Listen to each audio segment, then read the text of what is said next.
We'll say this. I'm kind of like leaning towards you a little bit in the sense that, I'm not going to overreact to every little downturn in the season, especially when the team is as good as they are, especially when they have their full complement of players. Yeah. So, they ran into a good Seattle team, a team that's trying to go for it. They basically traded for Luis Castillo, and, he pays dividends already now for them. Now, for me, thinking about the Mets, the Mets got a well-deserved day off today. Yeah. Which is really good for them. And they finished off the Reds the way they should have, and they got right on them early. And the two stars are involved in every facet of what's going on. And now come the Phillies. And that means Scherzer, DeGrom, and Bassett. Come on, does it get much better than that? No, it does not. Now, you got the Braves after that, which is an even more important series than the Phillies again, then the Yankees. But at this point, there's nobody that is intimidating the Mets, maybe other than the Dodgers. So you used to see, 4 at the Braves, 2 at the Yankees. Oh, man, this is going to be a tough stretch. The Mets right now are the best team that they're better than every team that they're going to play in the next few games, and that's including the Yankees because they're playing a hell of a lot better than they are right now. But, yeah, we get to see the two big guns again. You mentioned it was must-see TV every single night that the Mets play, and yesterday, it's even more so when you see DeGrom and Scherzer. It's a special regular season. It really is. I'll get more text messages than I ever get from friends and family. There's more people talking about it when you're out and about. It's just one of those years for the Mets fan that just doesn't come along all that often. Well, we often talk about how a team, the worst thing a team can be is irrelevant. And that's anything but what the Mets are right now. They're everything about relevance. And the thing is that they're the second best team in the National League right now, second hottest team in the National League. The hottest team would be the Dodgers. They're 16-3 in their last 19 games since the break. 16-3. And Joey Gallo hits a bomb last night and helps them win a game. So it's weird, but that's what he did, and that's what happened for them. And he's actually been a little bit better for the Dodgers than he was here for the Yankees.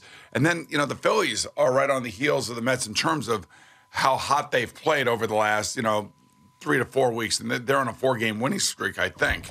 So this is really, for those who know a lot about what's going on in baseball, this is when you got to beat your teams in your division. And you got to continue to do it no matter how far in front of them you are. They're playing good. You're playing good. You got the 3 horses lined up in a row. And this is, like I said, Met heaven. You can't ask for anything better than that. Yeah, this is going to be an intense couple days at Citi Field over the weekend. It's been like a playoff atmosphere. Every time the Phillies come in and both teams are good, it's intense because you get some people that travel up. There's going to be great crowds. They're selling out. It's going to be another awesome weekend. Yeah, the only one that's not going to be there is Keith Hernandez. Right, who refuses to do the Phillies game. Refuses to do the Phillies game in a really weird situation. Bizarre. Yeah. And then, of course, we got football. I know, we do tonight. So that's going to be the main focus. For better or worse, tomorrow morning is going to be about the New York Giants because the Yankees and Mets are both off. The Jets play on Friday. So we're going to overreact to everything that we see with the Giants tomorrow morning. Well, like I always tell you every year around this time is not to overreact to any of it. It doesn't matter. None of this matters. Now, I think that Brian Daboll wants to see his players out there. And when you are a new coach and you are inheriting a losing franchise, you want to put people out on the field and you want to see what you have. There's no real protection of anybody. I even think Saquon Barkley is going to get the ball tonight, I would think. Daniel Jones is going to play an entire quarter. Guys, Justin Herbert's not playing, Joe Burrow's not playing, Aaron Rodgers is most likely not playing. Well, that's same team, same coach. Those right. are, that's a totally different instance. Right. So now the coach has got to figure out what the hell he's got. And, you can watch all you want on the practice field, but you got to see it in real live time. And you got to see, if Daniel Jones has got an ounce of what Josh Allen has. That's as much as Brian Daboll wants to downplay the comparison. There's no way that you cannot compare, especially when you have worked with a guy for 4 years the way that he did with Josh. Well, that's the comparison. So I don't see a lot of similarities between Josh Allen and Daniel Jones outside of maybe height. I mean, they're both really big guys.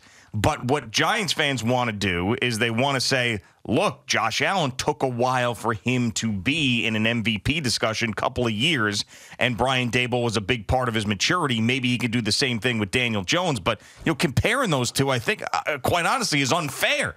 Because Josh Allen is a different breed, man. Like, he's played unbelievable football. He went toe-to-toe with Patrick Mahomes, one of the most entertaining playoff games I've ever seen at the highest level of the position in the biggest games, and it wasn't his fault that they ended up losing that game. I mean, Daniel Jones hasn't come anywhere near that type of aptitude on the field. No, he doesn't, but the point that I'm making is that the coach has no choice but to really sit and compare, because the coach was lucky enough to be able to be with one of the superstars in the league. Mm-hmm. And he knows what it takes to become that superstar. And he knows the personality, and he knows, hey, look, Daniel Jones has all the physical ability. There's no question about that.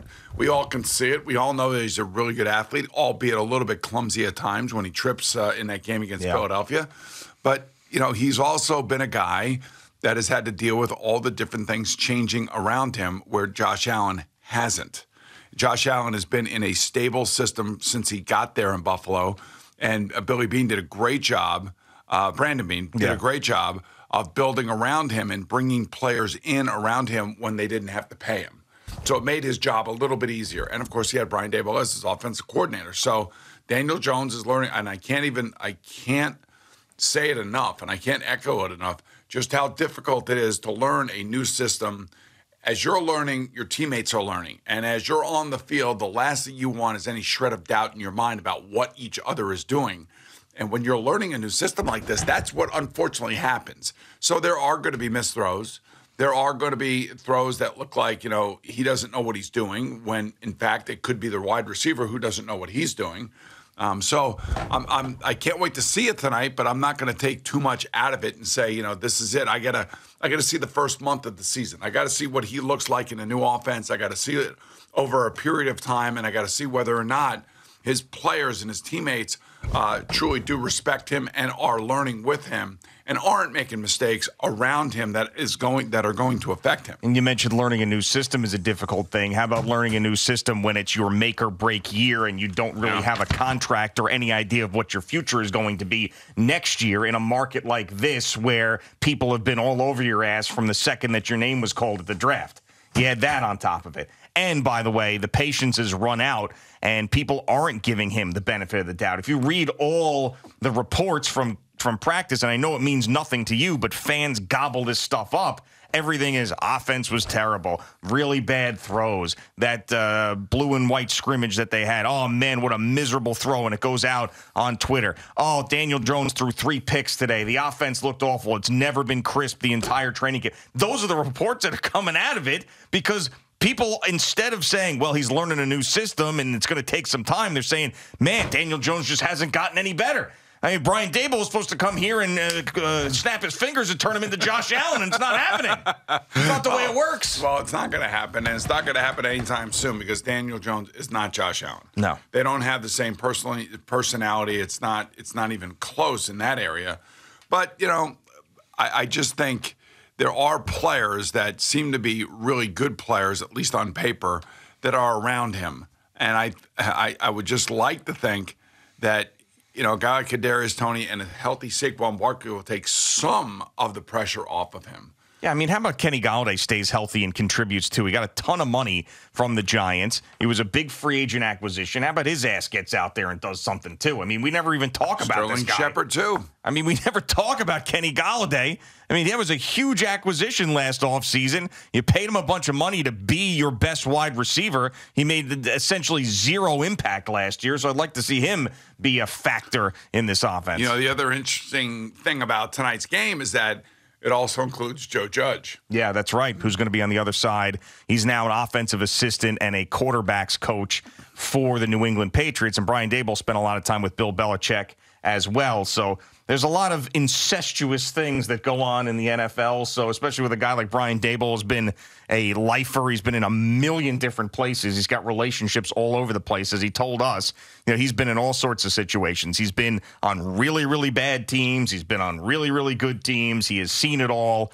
and he's worked with a lot of different people, and there's going to be a lot of connections throughout the season. Well, Brian Daboll worked with him. He spent a year in Cleveland. He was over here, so we're going to say a lot of that this year. Yeah, he's all over the place. And, interesting about New England is that their offense is now being led by Matt Patricia.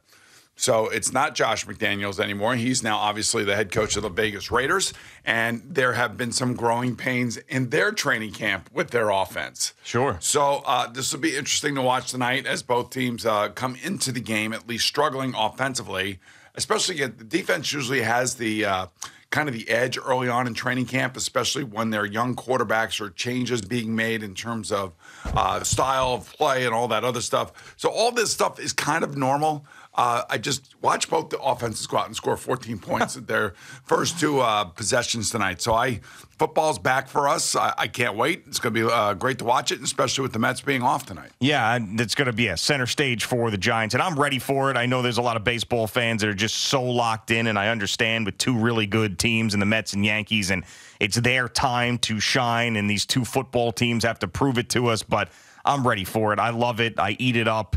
I watch the preseason games, at least when the starters are in. I'm into it. It's just the Hall of Fame game is like the one preseason game I don't watch. I don't think I'm ready for it then. But then after that, once the locals are out there, I'm totally into it. Well, you went to training camp, 2 days in a row. That's right, of course. You were feeling like you felt it back in those days in Bellport. Like, yeah, the two-a-days. When you're doing the up-downs. Yeah, the double sessions. Right. Back in the day. We used to do stations. Did you do stations? Everybody did stations, of course. We used to do stations twice a day with the double sessions in the summertime, in the practices that you're no longer allowed to do. And the worst part of it all were the gassers at the end of the practice. Yeah, back and forth. The absolute back worst. And forth. Yeah, these guys don't have to go through that stuff. Yeah, they do. Yeah, they still do that. Yeah. Well, some of it. Gassers they're doing? I think some guys do teams still do gassers, yeah. Oh, my goodness. It's just that they don't practice nearly as long. Or as hard with hitting. Yeah, you don't want to hurt anybody's feelings. Right. You have to have those giant puffy things on your helmets now, which is another situation. Yes. It looks ridiculous. Yeah, I know. And I know it's all about player safety. Of course That's what it is. You want to make sure you protect these guys as much as you can, but it looks ridiculous. It doesn't look like football. It looks bizarre. Yeah. Bizarro football. I'm trying to think. I think the first place that those things actually were being used, I think were at Dartmouth. Really?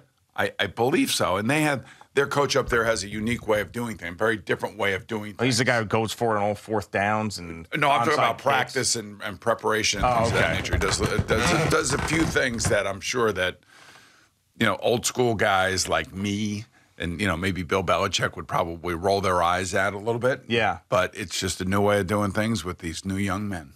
Thank you for watching. Please like, comment, and subscribe. And don't forget to hit the red bell so you're notified when we have new content.